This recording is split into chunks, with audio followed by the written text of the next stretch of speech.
Greetings and salutations, my darlings. I'm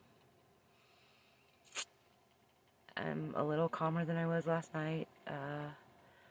Still pretty terrified because I don't do well when I don't know what's next. I kind of like to have the next few steps planned out so I'm not freaking out. And yeah, this was a big gut punch. I had just started feeling like I had it figured out, and knowing, like, just gave up my kitchen space to turn into craft space so that I could start getting the jewelry put together, and starting to figure out where to set up the rock cutting equipment in the greenhouse for now because it wasn't being used. And then, it seems like there's always something throwing a wrench in the gears, and when it comes down to it,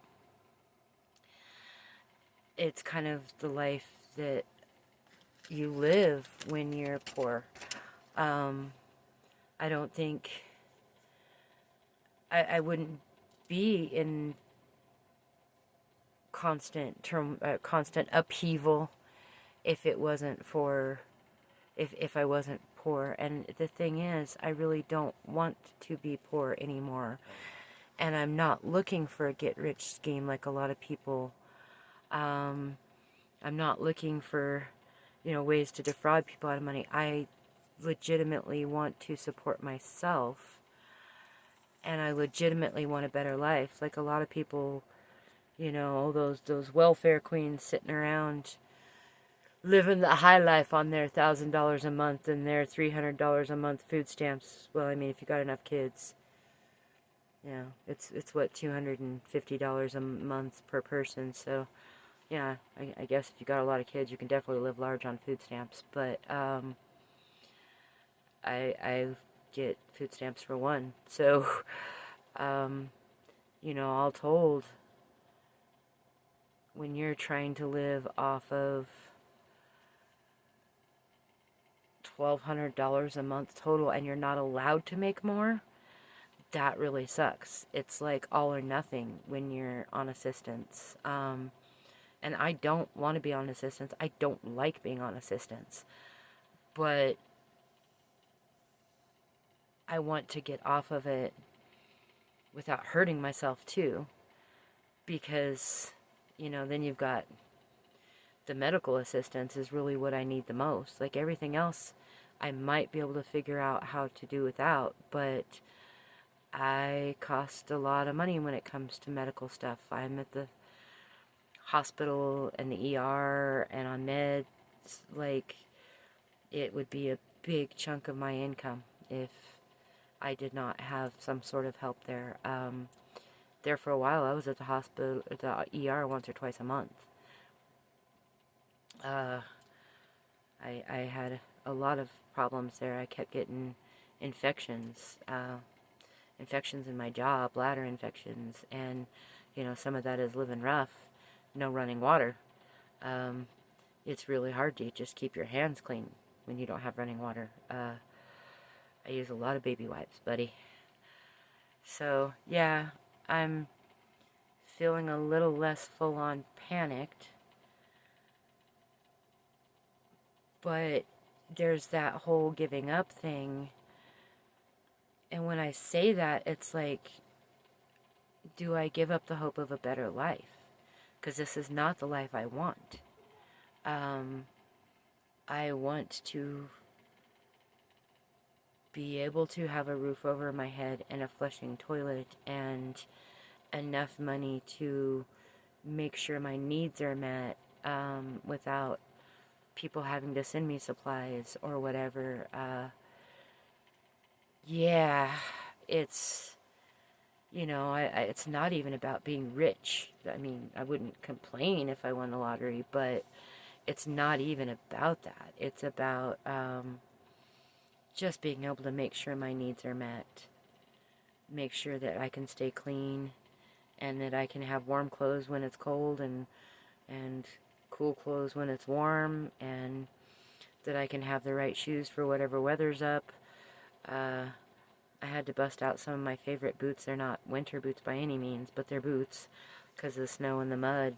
This is more the mud than anything. There's a lot of mud right now because we got the big snow and it was freezing, and now it's not freezing. But I just don't do well when I can't see 4 steps ahead. And what is always driving me is there's a better way, there's a better life. And whether or not I can work a regular job, I still want to work to make my future better. I don't want somebody else having to work to make my future better. I don't want somebody else having to help me out all the time. I want to be self-sufficient. And, that has meant taking a lot of cuts in my life as far as what I can and can't have. I've had to cut a lot of things out that most people would consider a necessity, like, shampoo. My hair is really dirty right now, but I've had to keep my shampoo purchases way down and sometimes go without it for months at a time because that's just not on the list. There are some things I can't live without, and one of them is chapstick. I hate it when my lips are dry. Baby wipes. Use a lot of baby wipes. And my animals. I've considered over and over rehoming my animals, but I just can't imagine actually doing that. I love my babies. My babies love me. Hot pig. I don't know. Maybe they would be better off somewhere else. But I love them so much, and they love me, and I can't imagine life without them. So that's one of those things that, to make sure I have cat food, cat litter, dog food, rabbit food. That means I do have to give up other things like using minimal shampoo. Really, compared to how most people live, really most of our money goes to food. That's the majority of when I do have spare money, it goes to food. I have to have insurance on the vehicles. And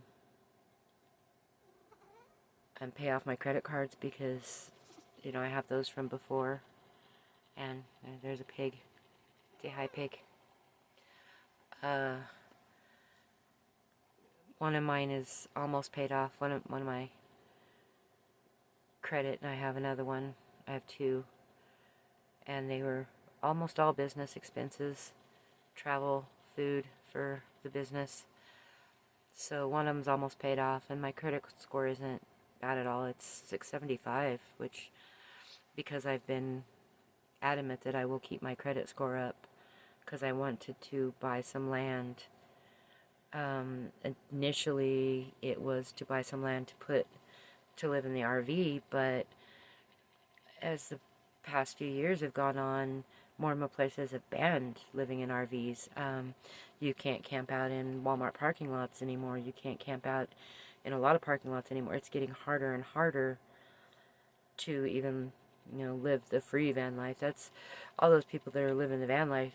Most of them have money flowing, good money flowing. It's not.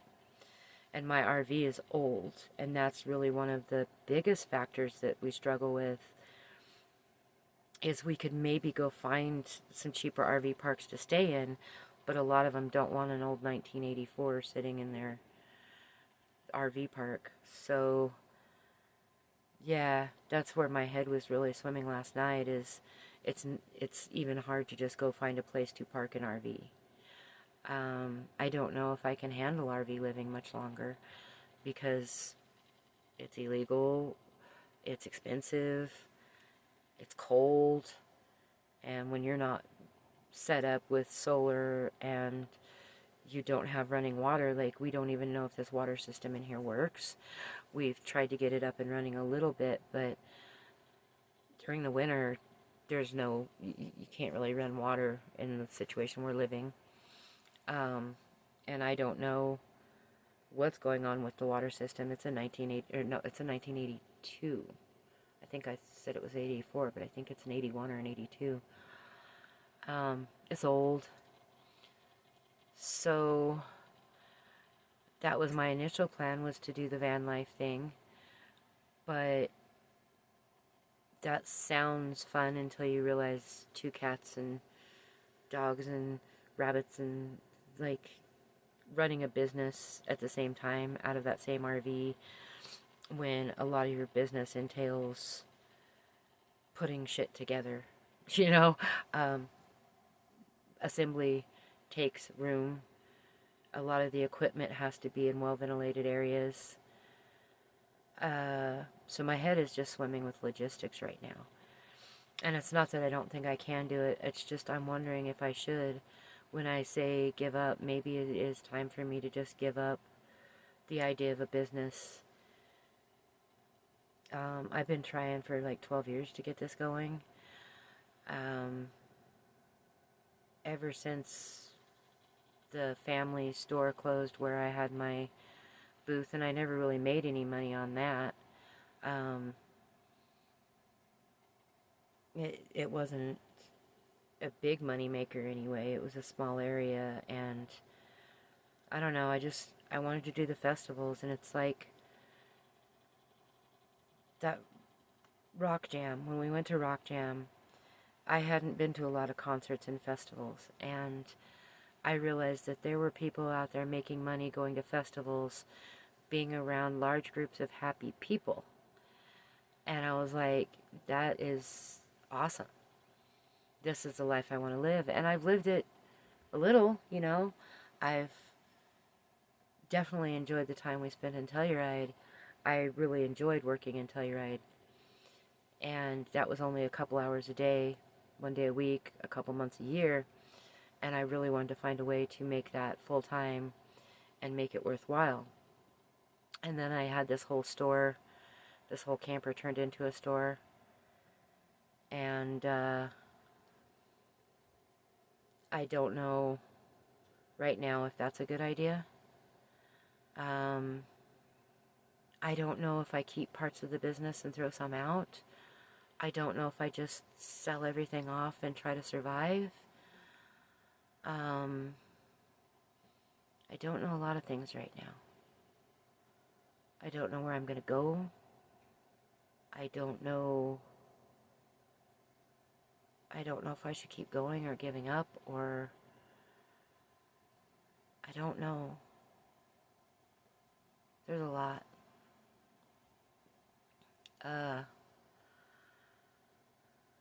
But when it comes down to it, you kind of only have 2 choices in this world. And I figured this out a long time ago. You know, I do deal with a lot of depression. And when it comes down to it, you live or you die. Those are your only 2 options. It's no good being in between. Pretending to be alive but dying a little bit every day, that's not okay. I'm not going to do that.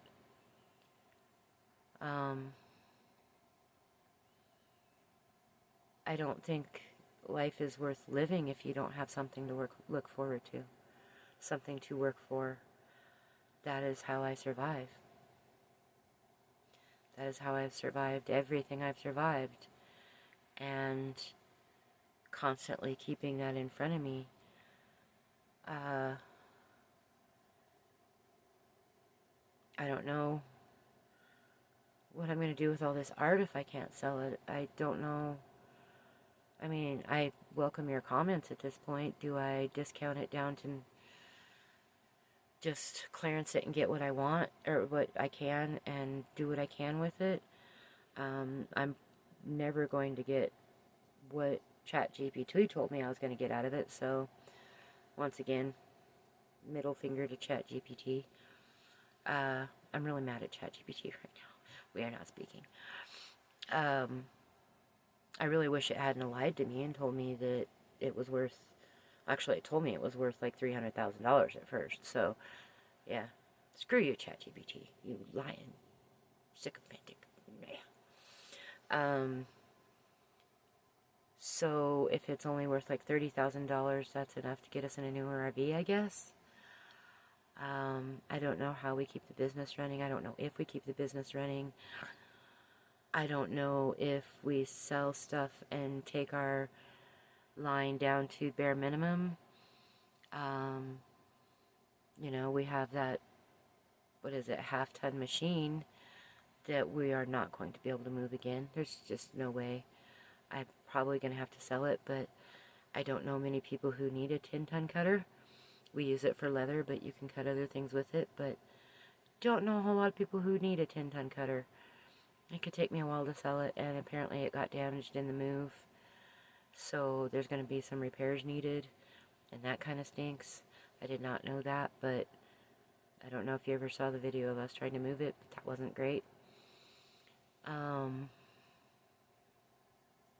But I've got 30 days to get rid of everything I can, figure out what we can keep, figure out if we can keep it, if there's even any point in keeping it. And that's overwhelming, and I don't do well when I'm overwhelmed. My brain breaks. And in case you haven't figured it out, I deal with a lot of mental health issues, very well diagnosed. I'm bipolar, borderline, suffer with severe depression, ADHD, and that's not counting the black and blue flu, body-wise, that I live with. My brain breaks pretty easy, and I try to keep it straight. That's why I always laugh when people talk about they think I'm on drugs. I'm like, buddy, I don't dare put chemicals. I don't even drink. I very rarely drink. I mean, I like a glass of wine now and then, but we're talking a couple times a year because I can't afford to be messing with what's messed up already up here. Drugs scare me. I know I've heard rumors for years that I'm on meth. Now, this is me natural, baby. I don't dare put meth or anything else in my system. I've never done meth, never will, because I'm crazy enough. My brain breaks, like it did last night. And it always happens when I have to shift gears that fast. I have my freak out, and it's a pretty major freak out. I don't want to face what's coming. I really don't. Everything in me says I just can't, but at the same time, I don't have a choice. I have a family and people who love me, and people who are counting on me to keep going so they can keep going. And so, yeah, I have to keep going. I just am not looking forward to it right now.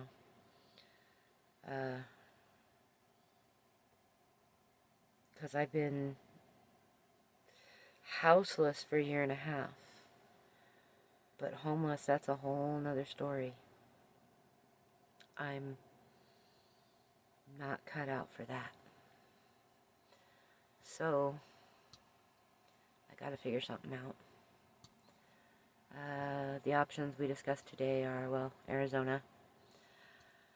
We can't really summer there, because we might die.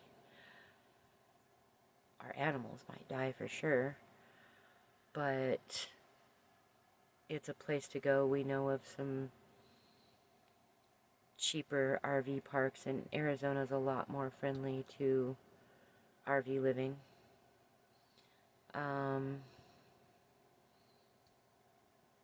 Hope to God that a miracle happens and I can figure out a way to sell that art and get a property. Give up on RV living. I don't really know. And I'm not really as overwhelmed as I was last night, but it's still overwhelming. Look into work camping options.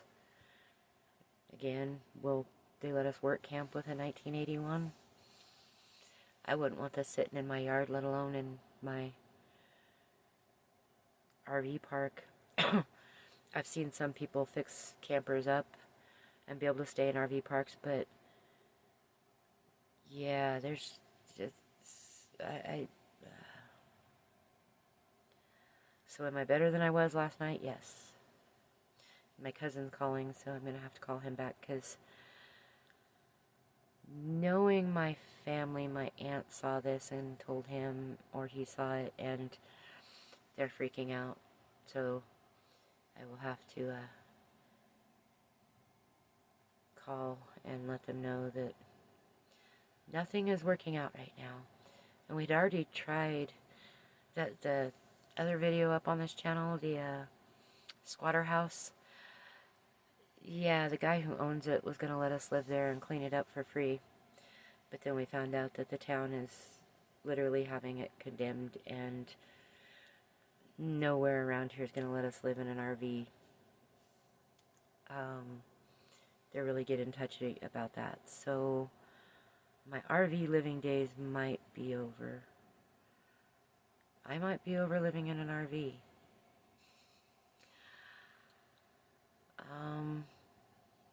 So I guess when it comes down to it, using DBT skills, don't catastrophize. Focus on the solution, not the problem. I need a place to live. I need a place to work. I need to figure out if continuing working is, for myself, is going to work.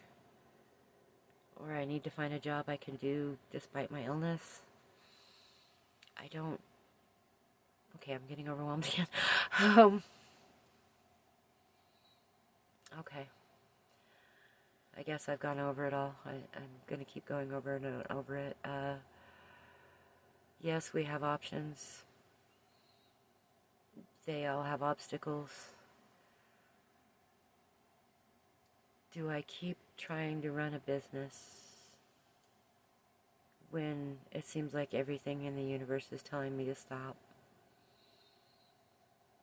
And if I can't get a job working for other people and I can't run my business, do I give up on the hope of having a better life ever? Do I just go find some sort of low income, poor people living situation and just rot? Because that's what will happen to me if I give up my dreams. I will just rot. And I can't do that. And that's why I always, when it comes to giving up my dreams, that's what always freaks me out. Is if I don't have dreams, I don't have anything. Then I have to accept that this is my life. And I can't roll over. I want to roll over. I want to say just screw it, I'll live off of welfare and never have anything better, but I can't.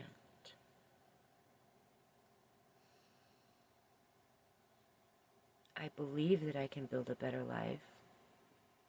At least I always have.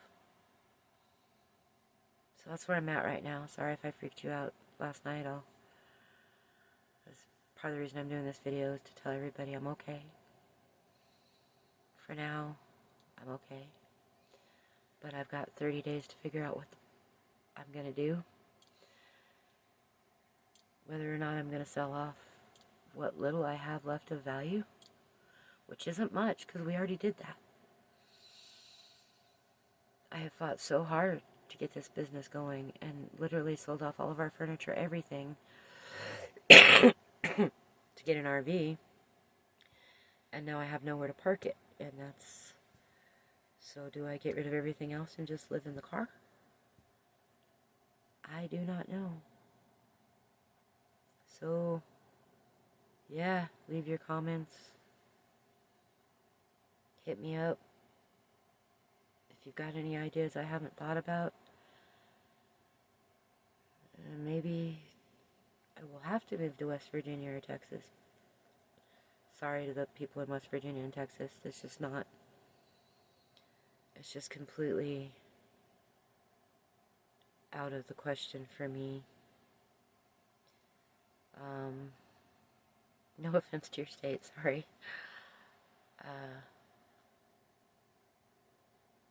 I really wanted to move from Colorado to California. Maybe Arizona or Nevada in between, but I definitely didn't want to end up on the East Coast away from my entire family and everybody I've ever known and everything I've ever known. But that might be, not to mention all the research I've done on festivals and building my business was this side of the country.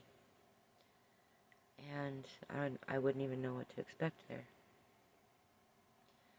But people do it all the time. I've pretty much been in the Four Corners my whole life over in my almost Utah area of Colorado. And right now I'm in south central Colorado, but I've not really spent a lot of time outside of that little Farmington, south central Colorado bubble. I don't know what's going to happen, but I'm still here. Maybe I should just give up on the business and sell off everything and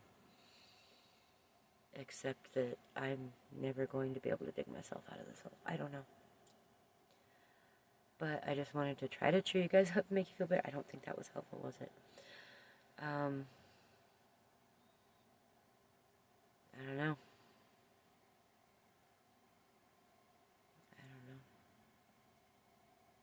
So I do have a GoFundMe. I do have a property in mind. For what it's worth. I don't know. Alright, I'm gonna quit. I'm alright. Head above water.